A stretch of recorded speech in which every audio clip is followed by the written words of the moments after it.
The next morning, Mrs. Luffy can be seen sleeping in the kitchen table. She woke up and made some tea. While the pot was heating up, she was still thinking about the conversation with Hans from last night. She wanted to investigate this odd behavior. She decided to speak with Kai's mom. The camera focuses on Kai coming out of his room. Suddenly, he hears the phone ring. He decided to answer the phone. Kai picks up. "Hello, who is this I'm speaking with?" Hello, Kai. It's Mrs. Luffy from across the complex. How are you? "I'm fine, thank you. What can I help you with, ma'am?" I wanted to ask you something. Hans was at my apartment last night. He said that he heard knocks at his door. He thought it was a prank by you and Muller. Was that you? Kai, with confusion on his face, replied back. "No, I was here in my apartment with my mother. If you don't believe me, ask my mom. She saw me go to bed, and I'm on the 5th floor. There's no way I could sneak out in a building that tall." Mrs. Luffy was surprised to hear what Kai said. If it wasn't you, who was it then? Somebody had to knock on Hans' door. Kai, Hans mentioned you about telling him about the complex. It has blood on its hands. Where did you get this story or article from? I would like to know about it. Kai, with a nervous look. They were archived documents I read from the library from downtown. They mentioned about a dangerous gang that used to rule this complex. I must warn you, they do contain some horror graphics. The file is 2237X. Is everything okay? Mrs. Luffy lied. Yes, everything is fine. Nothing to be concerned. Anyway, tell your mom. I said hi. Goodbye. Kai made a nervous face and had no idea what was going on. Holy shit, this sounds very suspicious. Someone knocked at Hans' door in the middle of the night. No, it can't be. Could it? Holy shit. This has to be a strange coincidence. No, I'm sure everything is fine. I need some fresh air. Kai was getting dressed up, getting ready to go to school. He washed his face with cold water. Then his door began to knock. It was his best friend, Muller. However, his friend was worried, as if something bad happened. "Dude, Hans and your mom want to see you. He doesn't seem very happy with you. He thinks you were at his house pulling a prank on him. Did you really do it?" "Bro, there's no way that was me. I was asleep the entire time here. Besides, I'm on the 5th floor. There's no way in hell I could have sneaked out. The guard would have noticed me if I were to pass them." Muller thought of Kai's logical explanation. "You have a point there. Let's go see Hans. Let's get this cleared up. We're gonna be late." Both of them went to Hans. Both boys went to Hans' apartment. Hans was waiting for Kai. He was upset with him. He thinks it was him that woke him up in the middle of the night. "Well, look who it is, Mr. Houdini himself. You are very good with Ding Dong Ditch. Why'd you do it? What game you're playing at, huh?" Kai's mom interrupted. Mr. Hans, I can assure you that it wasn't my son that knocked at your door, sir. I saw him walked in his room. "I just got off the phone with Mrs. Luffy, and she told me about you were at her apartment.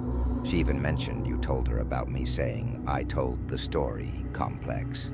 Hans was annoyed. "Never mind that. Did you or did you not knock at my door? Don't lie to me, boy. I know it was you." Kai protested.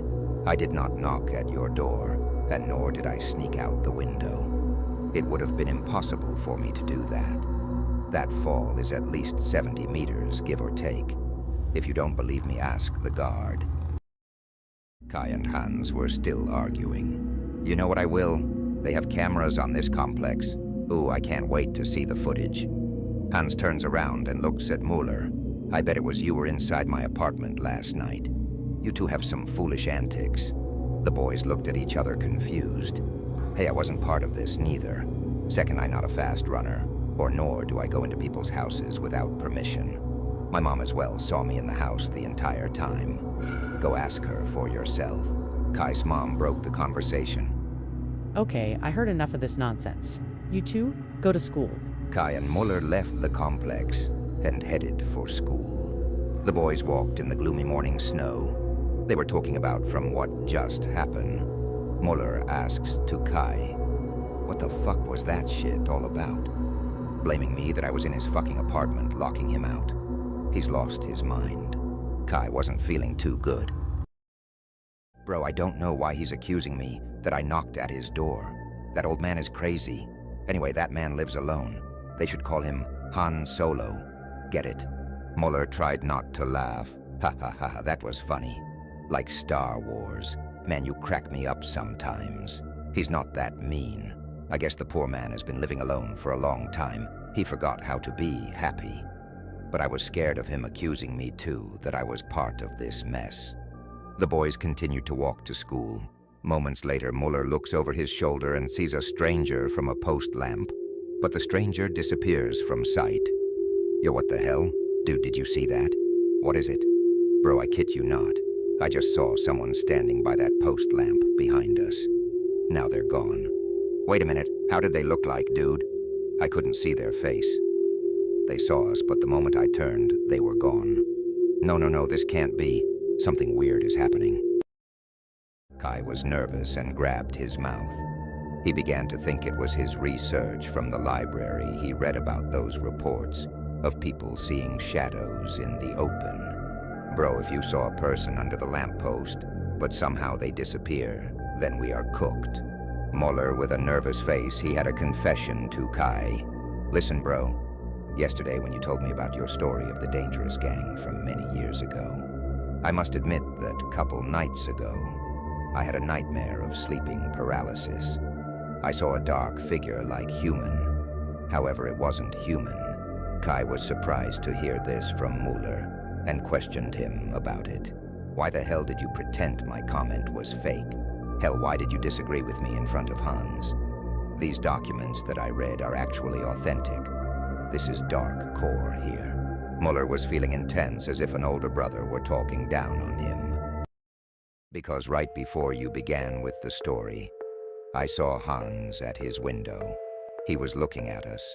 I didn't want to embarrass myself in front of him. He's a man of mathematics and science. The paranormal activity does not correspond with him.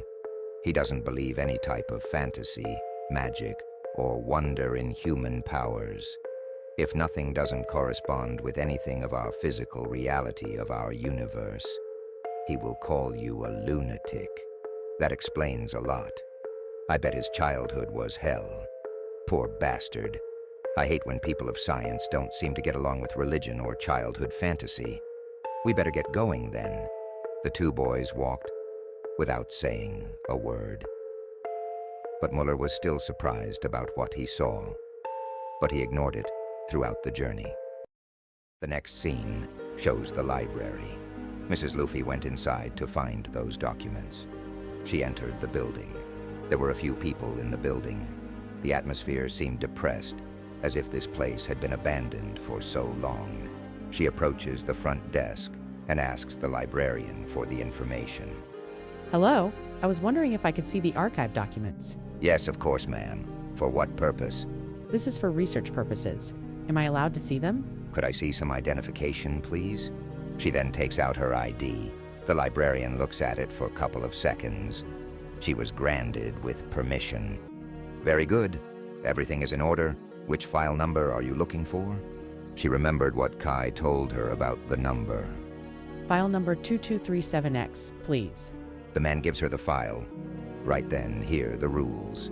No flash photography, no eating. Don't take it from this library. Is that clear? Yes, thank you. She began to read the documents of the catastrophic events of the old complex. The one where her neighbors live, Kai, Muller, and Hans, and the others. She saw photos of police and corpses from the crime scene. She also saw the gangsters' faces. They seemed to be in their early 20s and mid-30s. She was shocked to see such young men ruling a complex for a base. Mrs. Luffy found the name of the gang. They were called the Syndicate, a gang that stole tons of money, jewelry, platinum, and gold. She even saw the logo on the sleeve on one of the gangsters' jackets. It was the trench coat that she bought earlier for Hans' late birthday. Without knowing the history it had, she bought the coat at an auction from a museum. What have I done? I bought a coat that had blood on it. A man that wore it who stole and unalived people. She was terrified what she'd discovered. She couldn't believe what took place back then. She continued to read. She noticed after the events were over, the men used to hide tons of gold, money, and their weapons in the apartments. Strangely, the police never found anything in those apartments, as if they never existed. She found another page where it said, after the shooting was over, the owner never closed down or demolished the complex. They continued to run it as is. Individuals have been seeing shadows walking around at night. She thought of something from last night. Could that have been a ghost that knocked at Han's door? This can't be. Ghosts are still roaming this earth. This had to have been a person. Then she looked at her side and saw a man looking at Mrs. Luffy. There was a moment of silence, then she responded. Can I help you, sir? The man with a nervous tone said, "Forgive me to interrupt your studies, miss. I was curious, what are you into? Is that a research history assignment from a university?" No, it is not a research paper. I don't go to the university. I graduated years ago. I'm here because a strange occurrence happened last night with one of my neighbors.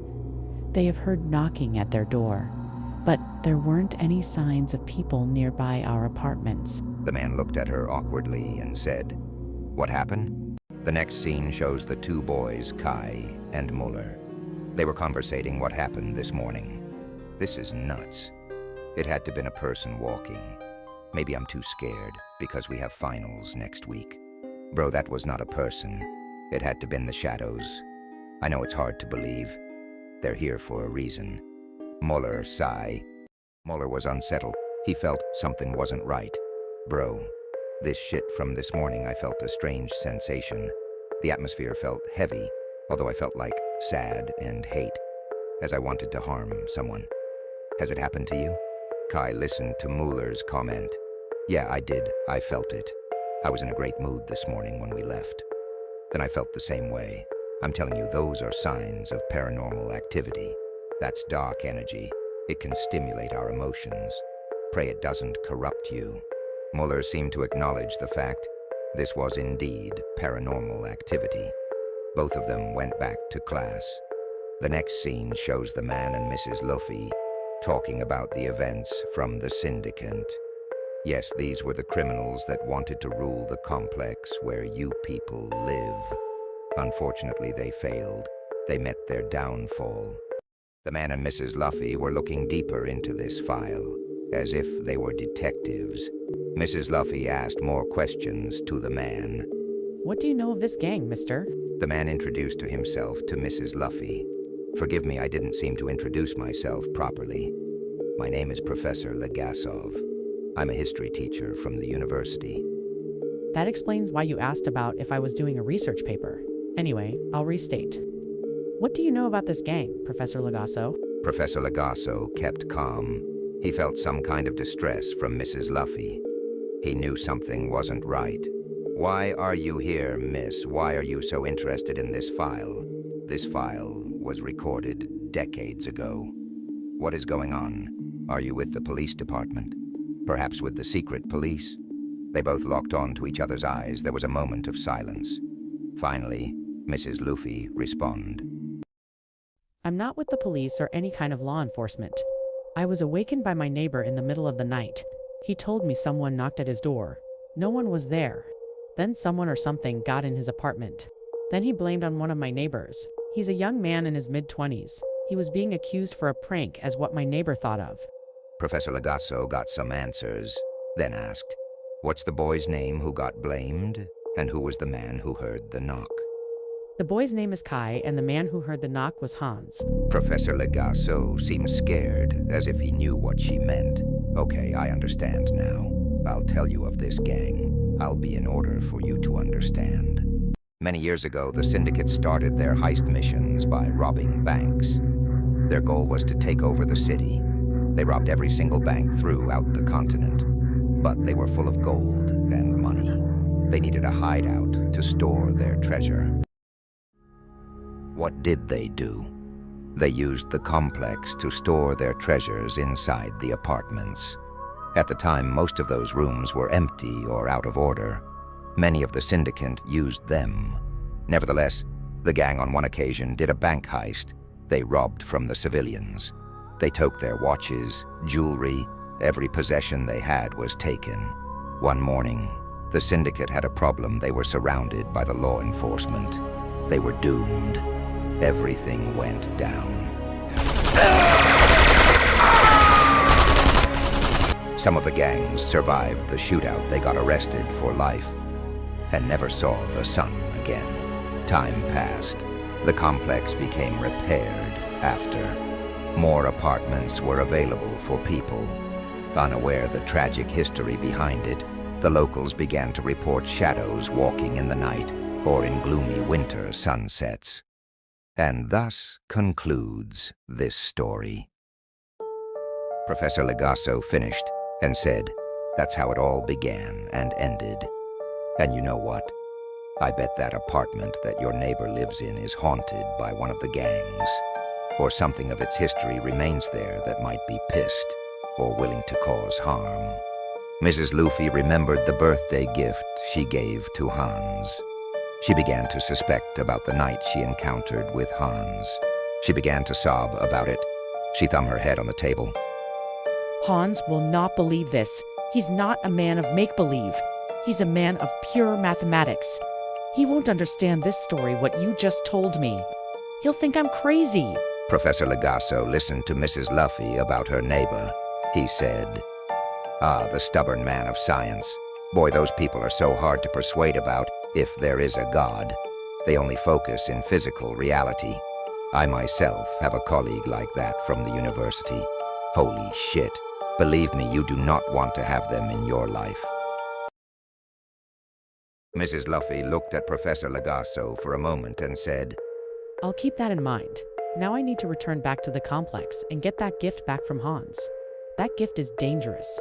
I recognize the logo from the picture. I bet the leader wore it. Professor Legasso looked at Mrs. Luffy seriously. He took off his glasses and put them back. Wait a minute, what gift was it? A couple days ago, I bought a trench coat for my neighbor for this winter. I bought it from an auction in a museum, but I didn't know at the time it was cursed. Now I must find him. Oh, I'm Kate Luffy, but address me as Mrs. Luffy. He was sweating with fear on his face and said, "Dear Lord, this is bad, very bad indeed. Has he put it on?" Both of them looked at each other, scared in their eyes. Mrs. Luffy responded, I don't know. I need to call him about the situation. Damn, he may not understand this. The next scene shows the two boys walking back from school. They're heading home. Muller began to feel unsettled. It was getting late. "Bro, I think we should call your mom to come pick us up. I don't think it's safe. Something about this morning wasn't right. I know we talked about it. I think it should be wise if we did call her." "Dude, my phone's dead. I only had 20% of charge. Call her on your phone." "Yeah, about that. I forgot my shit at home. Sorry, man. That's why I asked you." Kai, with annoyed look, said, "Damn it, dude. At a difficult time like this, you had to forget your phone." Muller was upset about his phone. They both decided to walk home. Suddenly, the air began to fog up. Then Muller saw somebody. He had the idea to ask a stranger's phone for a call. "Hey, maybe that person could help us. We could ask them for their phone. Excuse me, can you help us?" Then Muller noticed abnormal of the individual. He repeated himself again. "Excuse me, can you help us?" But there was no response from the person. They stood there like a statue. For a couple of seconds, the boys began to feel freaked out. What happened next? Muller and Kai witnessed the most horrifying scene of their lives. The person what the boys saw wasn't human. The inhuman figure began to show their glowing red eyes. Kai and Muller stood for a couple of seconds. They were scared to the core. Kai said to Muller, "I told you this shit was real from the beginning. I think it's one of the gang's ghost. Now do you believe me, douchebag?" No, no, no, this can't be. This cannot be happening. No one comes back from the dead." Kai began to whisper to Muller, "Don't move, bro." Suddenly the shadow figure began to bend, its limbs in an unnatural way. Then it froze for a minute. It just stared at the boys. They looked at each other, shocked, not knowing what to do. The boys also stared at the figure, but Kai told to Muller to move. "Bro, run!" The boys began to run for their lives. Kai and Muller headed to the complex. It wasn't too far. They ran in the gloomy street, which the lights shine upon the streets. The shadow figure began to run towards the boys. This one made a growling noise which terrified the boys. Kai didn't look back, but Muller did. Kai yelled at Muller, "Don't look back, keep running." Suddenly, by miracle, a man came out from a shop and saw two boys screaming and wanted to know what was. The commotion was about. He then seized them and asked them, "Whoa, whoa, whoa, hold it, what's going on? You boys are okay?"